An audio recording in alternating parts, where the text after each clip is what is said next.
Hello again, everybody, and welcome to another videocast of Bleak Podcast. My name is Stuart Crawford, and my background is in the armed services, and I'm delighted to welcome back to the series of podcasts Philip Ingram, who is an expert in all aspects of information and intelligence. And the broad topic of today's discussion is going to be on information, misinformation, and disinformation, on which Philip is the expert and I am not. But my interest in this originates from being a soldier in British Army of the Rhine in the 1980s, when we were very conscious that the Russians in particular were very good at these sort of operations. And more recently, funnily enough, in a Scottish political context, where there has been a raft of continuous disinformation, possibly misinformation, on such matters as so many frigates were promised by the government to be built on the Clyde, but they haven't been built, although it's patently obviously they have been. And then more interesting is that we've built two aircraft carriers, but they don't work and they've got no aircraft for them, which again is just blatantly not the truth. So those are two sort of elements that have sparked my interest in it. But as I said, I'm not the expert. And so I think we'll ask Philip to lead off. Well, thanks, Stuart. Yeah, you're 100% right. The information game is something that surrounds us today in a way it has never done beforehand.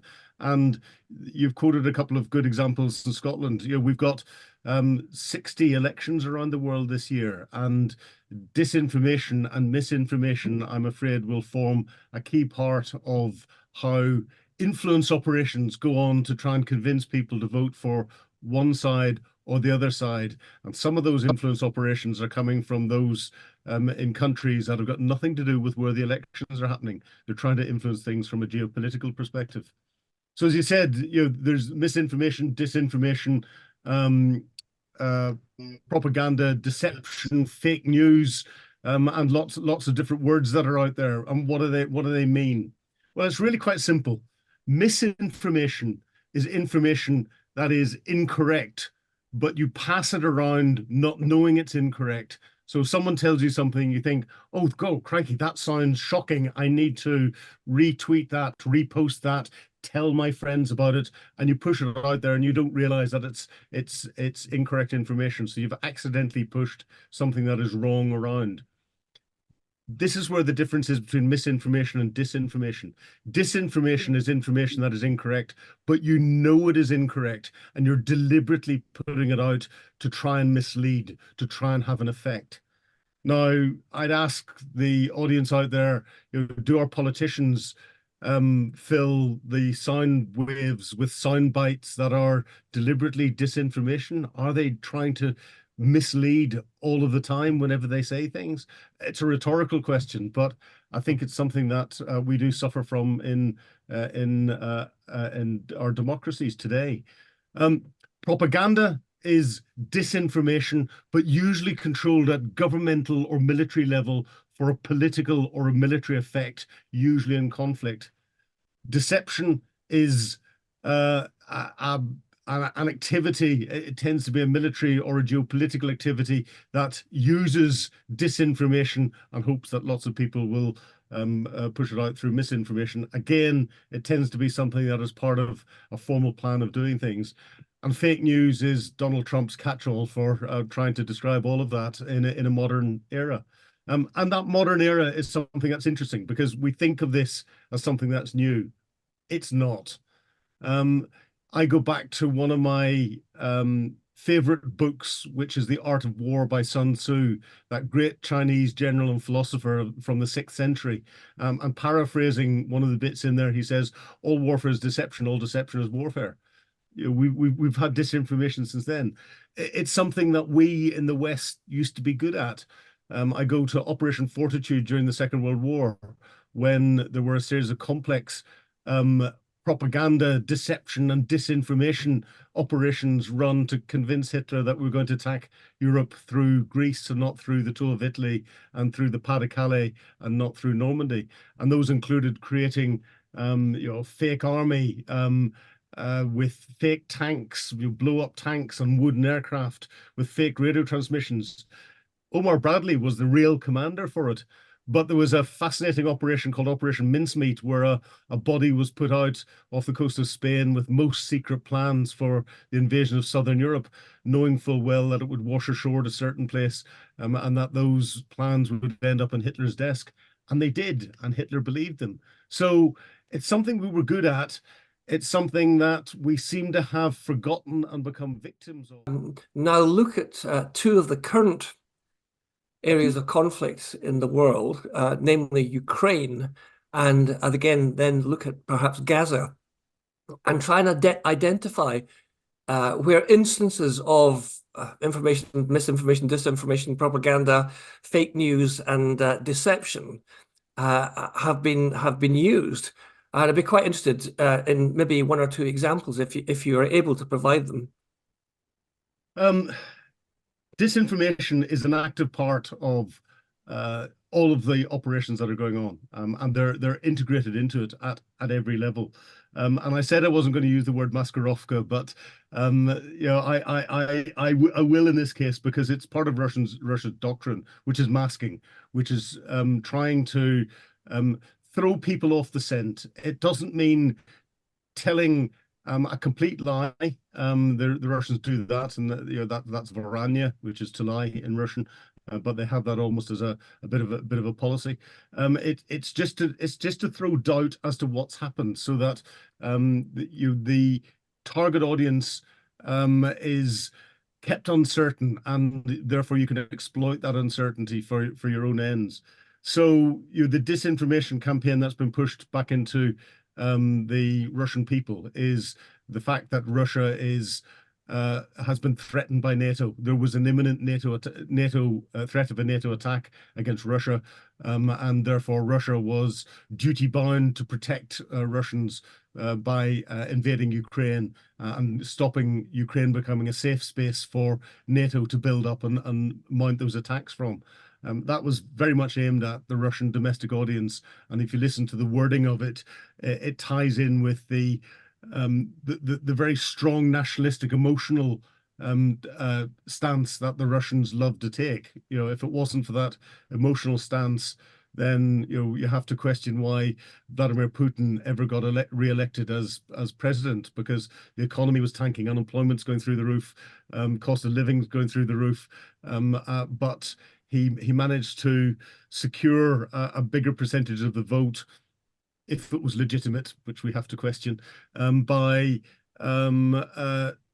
condemning the West for blaming Russia for the attack on Sergei Skripal in Salisbury, 2017. That's when the last Russian election was.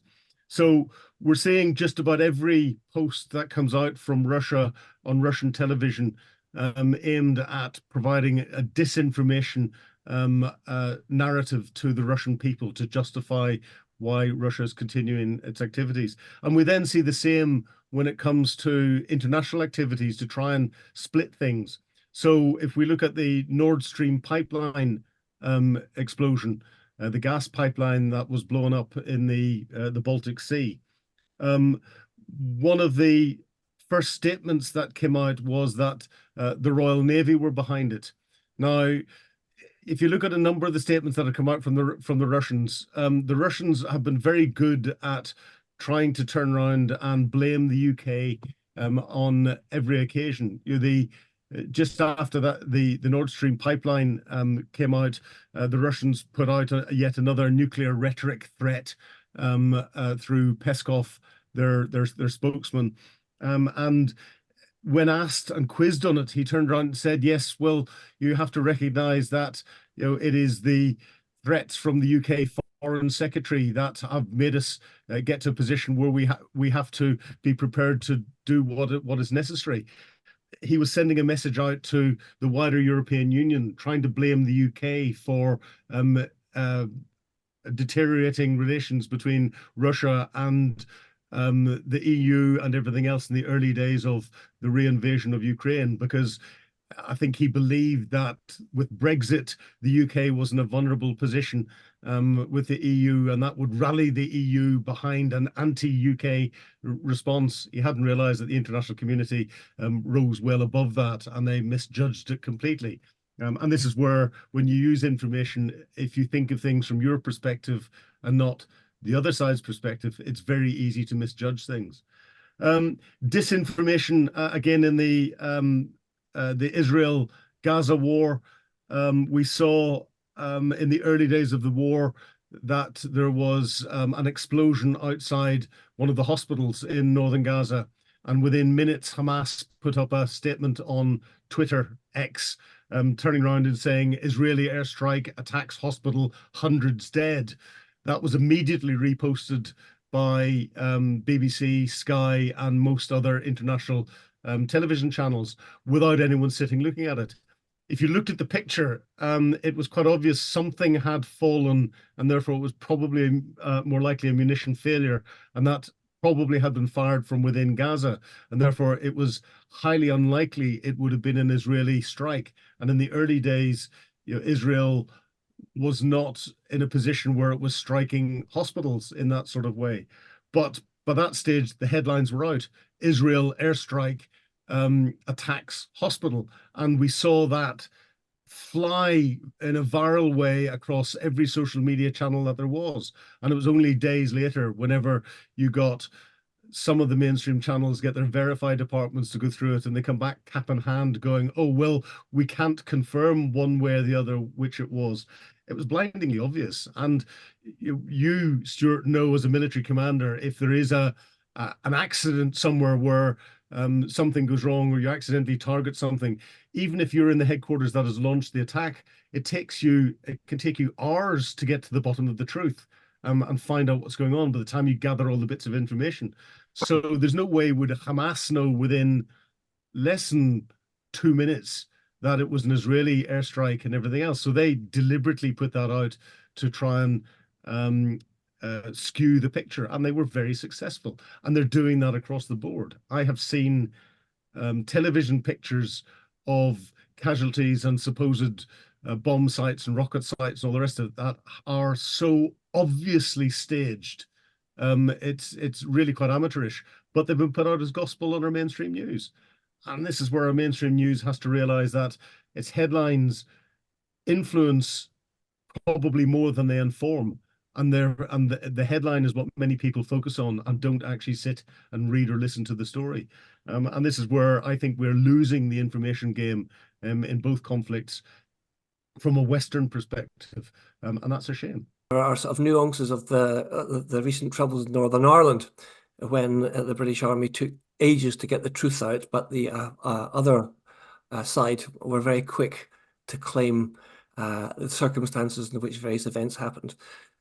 Thankfully, that's all in the past now. Oh, no, it's not. What I'd like to move on to now, if I may, is you mentioned earlier in the introduction the number of elections that are taking place this year. Most importantly, I suppose, the presidential election in the USA, but also our own general election. And do you think that both these events are going to be exploited by those who would do us harm through the various mechanisms that we've just been discussing?